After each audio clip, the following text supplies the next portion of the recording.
Study centre में आपका स्वागत है। आज मैं बिहार बोर्ड मैट्रिक का साइंस का 5वां पार्ट बताने जा रहा हूं। इससे पहले मैं 4 पार्ट बता चुका हूं। ऑब्जेक्टिव का वीवीआई है, ठीक है, उसे आप देख लीजिएगा।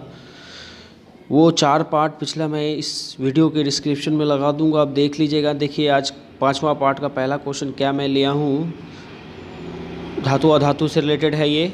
5वां पार्ट देख लीजिए क्या है। 5वां पार्ट में पहला क्वेश्चन क्या बोल रहा है यहाँ देखना है। तो हेमेटाइट, हेमेटाइट किस धातु का अयस्क है? तो हेमेटाइट जानते हैं, हेमेटाइट लोहा का है। तो लोहा का संकेत होता है Fe और इसका परमाणु संख्या होता है 26। लोहा का संकेत होता है Fe और परमाणु संख्या होता है 26। और लोहा का जो और भी अयस्क है मैं बताना चाह रहा हूँ, उसे ध्यान में रखिएगा। लिखा हुआ नहीं है लेकिन मैं बोल रहा हूँ। लोहा का 3 अयस्क और है, hematite, magnetite, siderite. Hematite, magnetite, siderite. अब हम नेक्स्ट क्वेश्चन 2 नंबर पे आते हैं। नीचे देखिए क्या बोल रहा है, बॉक्साइट। बॉक्साइट धातु अयस्क है, तो बॉक्साइट जो है वो एल्युमिनियम का अयस्क है। बॉक्साइट जो अयस्क किसका है, ये एल्युमिनियम का है, ठीक है। तो इसको इस तरीके से याद रखना है। एल्युमिनियम का अयस्क का क्या नाम है, तो एल्युमिनियम के अयस्क का नाम बॉक्साइट है और एल्युमिनियम का संकेत जो होता है वो Al होता है। नेक्स्ट देखिए पीतल में, पीतल नेक्स्ट क्वेश्चन क्या, पीतल में क्या रहता है? तो पीतल जो पीतल एक तरह का मिश्र धातु है। पीतल क्या है, एक तरह से मिश्र धातु है जो कॉपर और जिंक का मिक्स है, जो कि कॉपर और जिंक का मिश्र धातु है। कॉपर और जिंक का मिश्र धातु पीतल है, ठीक है। नेक्स्ट मैग्नेटाइट अयस्क किसका है? मैग्नेटाइट अयस्क जो है वो लोहा का है। जस्ट अभी मैं बताया था मैग्नेटाइट जो अयस्क किसका है वो लोहा का है। नेक्स्ट क्वेश्चन, फास्फोरस का कौन सा अपरूप अधिक सक्रिय होता है? यानी इस फास्फोरस का कौन सा जो रूप होता है, कौन सा रूप जो अपरूप जो होता है वो बहुत सक्रिय होता है? तो याद रखना श्वेत फास्फोरस सबसे ज़्यादा सक्रिय होता है और सबसे घातक भी होता है। श्वेत फास्फोरस का दूसरा नाम पीला फास्फोरस भी है, ठीक है। एक क्वेश्चन फिर से मैं रिपीट कर रहा हूँ, कौन सा फास्फोरस है जो सबसे ज़्यादा खतरनाक होता है? तो सबसे ज़्यादा खतरनाक फास्फोरस जो होता है वो श्वेत फास्फोरस होता है, जो कि मानव के जीवन के लिए सबसे घातक होता है। श्वेत फास्फोरस को ही हम पीला फास्फोरस कहते हैं। अगेन मैं रिपीट कर रहा हूँ, फास्फोरस का कौन सा अपरूप अधिक सक्रिय है? फास्फोरस का कौन सा, यहाँ देखिए क्या बोल रहा है, फास्फोरस का कौन सा अपरूप सबसे ज़्यादा क्रियाशील है? तो सबसे ज़्यादा क्रियाशील जो है वो श्वेत फास्फोरस है, ठीक है। नेक्स्ट क्वेश्चन देखते हैं। क्वेश्चन है सबसे कम क्रियाशील फास्फोरस कौन है? सबसे कम क्रियाशील फास्फोरस वो बैगनी फास्फोरस है, बैगनी फास्फोरस है। नेक्स्ट देखते हैं नीचे क्वेश्चन क्या है, जल में हाइड्रोजन और ऑक्सीजन के परमाणु के अणु की संख्या कितनी होती है? परमाणु की संख्या कितनी होती है? तो यहाँ देखिए मैं बताना चाहता हूँ, हाइड्रोजन का जल का सूत्र होता है H2O होता है। तो यहाँ देखिए H में कितने परमाणु हैं? 2 और हाइड्रोजन में 1, तो इसका मतलब 2:1। यहाँ जो होगा इसका आंसर 2:1 होगा। देख लीजिए H2O होता है जल का, तो H में क्या हुआ है, 2 है और ऑक्सीजन में कुछ नहीं तो 1 है, तो 2:1 होगा। नेक्स्ट क्वेश्चन यहाँ देखिए नीचे क्या बोल रहा है, कौन सा फास्फोरस ज़्यादा घातक होता है? जस्ट अभी मैं बोला था सबसे ज़्यादा घातक फास्फोरस जो होता है वो जीवन के लिए सबसे घातक फास्फोरस जो होता है वो श्वेत फास्फोरस यानी पीला फास्फोरस होता है। श्वेत फास्फोरस यानी पीला फास्फोरस सबसे घातक होता है।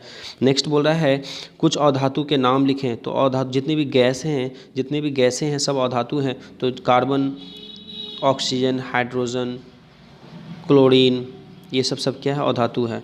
चलिए नेक्स्ट पार्ट में देखते हैं क्या बोल रहा है। नेक्स्ट पार्ट में आते हैं। नेक्स्ट पार्ट में देखिए क्या बोल रहा है। नेक्स्ट पार्ट ऊपर में देखिए क्या है, मानव शरीर का पीएच परास है, ये पीएच परास। तो मानव शरीर का पीएच वैल्यू तो आपको हम पहले ही बता चुके हैं, 7.0 से 8 के आसपास होता है। 7.0 से 8 पॉइंट तक होता है, लेकिन यहाँ परास बोल रहा है उसी के रिलेटेड है, तो इसका भी आंसर सेम ही मानिए, 7.0 से 7.8 तक होता है, ठीक है। नेक्स्ट क्वेश्चन आता है, सीसा और टीन, बहुत ही इंपॉर्टेंट। सीसा और टीन किसका मिश्र धातु है? तो सीसा और टीन का मिश्र धातु का नाम है सोल्डर। सीसा और टीन का मिश्र धातु का नाम सोल्डर। नेक्स्ट है लोहा को जिंक के साथ लेपने से क्या बनेगा? उसको बोलते हैं गैल्वेनोमीटर। लोहा और जिंक का जब लेपा जाता है, लोहा में जिंक, तो उसे गैल्वेनोमीटर। सिलिकॉन क्या है? सिलिकॉन एक उपधातु है, पहले ही बता चुके हैं, पिछले वीडियो में भी होगा। तो ऑक्सीजन के दो परमाणु के बीच कितने बंधन होते हैं? यानी ऑक्सीजन के 2 परमाणु के बीच हमेशा याद रखना 2 बंधन होते हैं। ऑक्सीजन हमें 2 बंधन यानी टू बॉन्ड को क्रिएट करता है।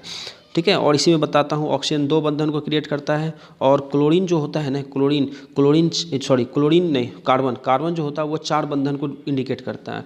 हमेशा याद रखना है, कार्बन जो है 4 बंधन को इंडिकेट करता है, और क्लोरीन जो होता है ना, क्लोरीन हमेशा 1 बंधन को क्रिएट करता है, और हाइड्रोजन जो होता है ना, हाइड्रोजन हमेशा 1 बॉन्ड को क्रिएट करता है, ठीक है। और नाइट्रोजन जो होता है ना, वो नाइट्रोजन हमेशा 3 बॉन्ड को क्रिएट करता है। नाइट्रोजन जो होता है हमेशा कितने बॉन्ड को क्रिएट करता है? 3, ठीक है। यहाँ पर क्वेश्चन क्या है? ऑक्सीजन 2 बॉन्ड को क्रिएट करता है। याद रखना, ऑक्सीजन कितने बॉन्ड को क्रिएट करता है? 2 बॉन्ड।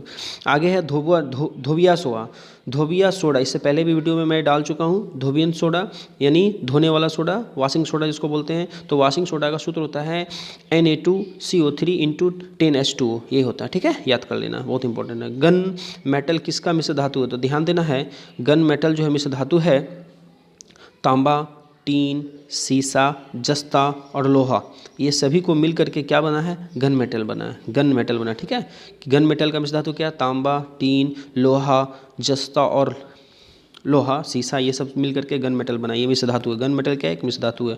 कुछ उपधातु के नाम लिखिए। तो कुछ उपधातु देखिए, बहुत ही इंपॉर्टेंट क्वेश्चन है, इसको ध्यान से देखना है। कुछ उपधातु, बोरॉन उपधातु है, सिलिकॉन उपधातु है, जर्मेनियम उपधातु है, आर्सेनिक उपधातु है। A1 2 3 4, ये 4 उपधातु को रट लेना है। ये 4 उपधातु है। कभी भी एग्जाम में पूछ देगा, बोल देगा निम्नलिखित में से कौन सा उपधातु नहीं है, निम्नलिखित में से कौन सा उपधातु है? तो याद रखना है, बोरॉन, सिलिकॉन, जर्मेनियम और आर्सेनिक उपधातु है, ठीक है। नेक्स्ट क्वेश्चन आते हैं, क्या बोल रहा है? उपधातु में देखिए और भी नीचे मैं लिखा हूँ, एंटीमनी ये भी उपधातु है, टेल्यूरियम ये भी उपधातु है। नेक्स्ट आते हैं आवर्त सारणी के बाएं, यानी आवर्त सारणी जैसे ये होता है, आवर्त सारणी के बाएं में जो होता है वो हमेशा याद रखना धातु होता है, और दाएं में जो हमेशा वो अधातु होता है। अधातु दाएं साइड, यानी आवर्त सारणी के दाएं साइड हमेशा क्या है? अधातु है, और बाएं साइड हमेशा धातु है। यहाँ क्वेश्चन देखिए क्या बोल रहा है? क्वेश्चन बोल रहा है आवर्त सारणी के बाईं की तरफ क्या होती है? तो आवर्त सारणी के बाएं तरफ जो होता है वो धातु होता है, और आवर्त सारणी के दाईं तरफ जो होता है वो अधातु है। जस्ट अभी मैं ड्रॉ करके बताया था।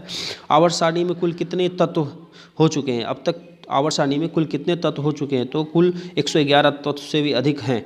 अभी वर्तमान समय में 111 तत्व से भी अधिक हैं। नेक्स्ट है सबसे आघातवर्धक, यानी सबसे ज़्यादा आघातवर्धक और सबसे ज़्यादा तन्य मतलब आघातवर्धक का मतलब अगर किसी धातु पे चोट पहुंचाएंगे वो ज़्यादा फैलते जाएगा, चोट टूटेगा नहीं, लेकिन भंगुर नहीं होगा, फैलते जाएगा, जितना चोट मारेंगे उतना फैलेगा।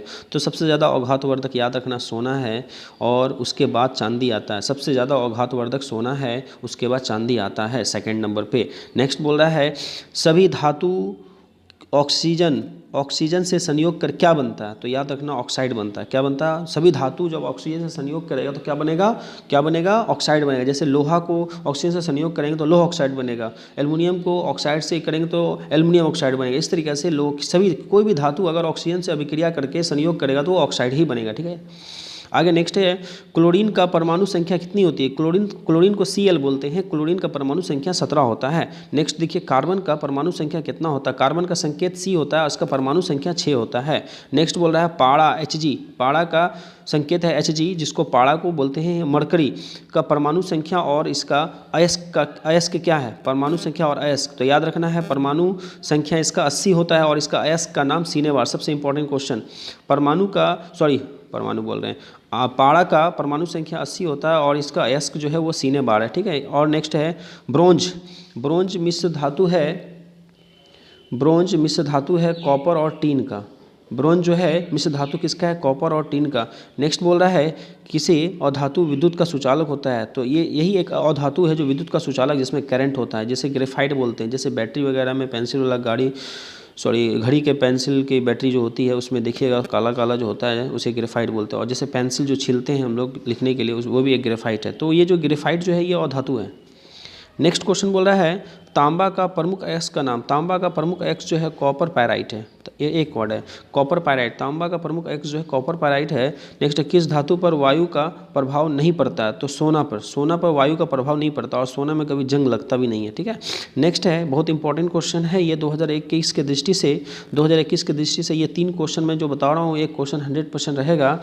क्या बोल रहा है? एल्केन का समान सूत्र, एल्केन का समान सूत्र CnH2n+2 होता है। फिर एल्किन, यहाँ देखिए एल्किन का समान सूत्र जो होता है एल्किन का CnH2n होता है। एल्किन का समान सूत्र क्या होता है? CnH2n। तो एल्केन जो है हमेशा सिंगल बॉन्ड को इंडिकेट करता है और एल्किन जो हमेशा याद रखना डबल बॉन्ड को इंडिकेट करता है। एल्किन मतलब डबल बॉन्ड। और नेक्स्ट पार्ट देखते हैं। नेक्स्ट पार्ट में बोल रहा है एल्काइन। एल्काइन हमेशा याद रखना ट्रिपल बॉन्ड को इंडिकेट करता है। एल्काइन, आइन यानी आइन मतलब ट्रिपल बॉन्ड को इंडिकेट करता है। इसका सूत्र होता है समान तो CnH2n-2, CnH2n-2। नेक्स्ट क्वेश्चन क्या है? एल्काइन समूह में कार्बन कार्बन में कितने बंधन होते हैं? तो एल्काइन समूह में कार्बन कार्बन में याद रखना है एल्काइन, आइन है यानी एल्काइन समूह में कार्बन कार्बन में हमेशा याद रखना 3 बॉन्ड होते हैं। एल्काइन में हमेशा कार्बन कार्बन में 3 बॉन्ड होते हैं। और मैं बताना चाहता हूँ एल्कीन में कार्बन कार्बन में 2 बॉन्ड होते हैं और एल्केन में कार्बन कार्बन में हमेशा सिंगल बॉन्ड होते हैं। तो यहाँ कि क्वेश्चन बोला हीरा और ग्रेफाइट जो होता है, नहीं उसके ऊपर एल्किन समूह में कार्बन कार्बन में कितने बंधन होते हैं? जस्ट मैं बताया एल्किन में हमेशा डबल बॉन्ड होते हैं और एल्काइन में ट्रिपल बॉन्ड होते हैं। नेक्स्ट है हीरा और ग्रेफाइट। क्या हीरा और ग्रेफाइट कार्बन के क्या हैं? अपरूप हैं। नेक्स्ट है सबसे कठोर प्रकृति पदार्थ कौन है? सबसे कठोर जो है, सबसे कठोर हीरा है। हीरा सबसे कठोर है, ठीक है। और सबसे ज़्यादा कार्बन भी हीरा में ही पाया जाता है। दुनिया में सबसे बेसिक कार्बन अगर किस में पाया जाता है बोलना है हीरा, और सबसे कठोर भी हीरा ही होता है, याद रखना हमेशा।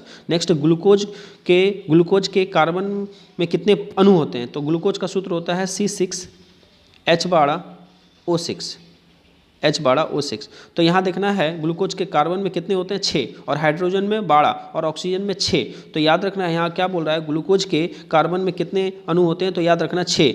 अब देखिए मोस्ट इंपॉर्टेंट क्वेश्चन, ये तीन को में भी एक 100% एग्जाम में रहेगा। COOH अभिक्रिया मूलक के क्या कहते हैं? COOH को बोलते हैं कार्बोक्सिलिक अम्ल। क्या बोलते हैं? कार्बोक्सिलिक अम्ल। COOH को कार्बोक्सिलिक अम्ल बोलते हैं, बहुत ही इंपॉर्टेंट क्वेश्चन। और CHO को क्या बोलते हैं? CHO जो होता है ना, CHO को बोलते हैं हम एल्डिहाइड। CHO को क्या बोलते हैं हम? एल्डिहाइड।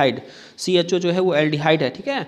और CHO क्या है? एल्डिहाइड है। और OH यानी जिसको बोलते हैं हम अल्कोहल। OH क्या है? अल्कोहल। OH क्या है? अल्कोहल। याद रखना बहुत इंपॉर्टेंट, अल्कोहल। OH किसको बोलते हैं? अल्कोहल को बोलते हैं। नेक्स्ट है IUPAC का फुल फॉर्म क्या है? IUPAC का फुल फॉर्म है international union of pure applied chemistry. फिर से देखिए IUPAC का full form international union of pure and applied chemistry, ठीक है। नेक्स्ट वीडियो आपको मिलते रहेगा। थैंक यू, धन्यवाद।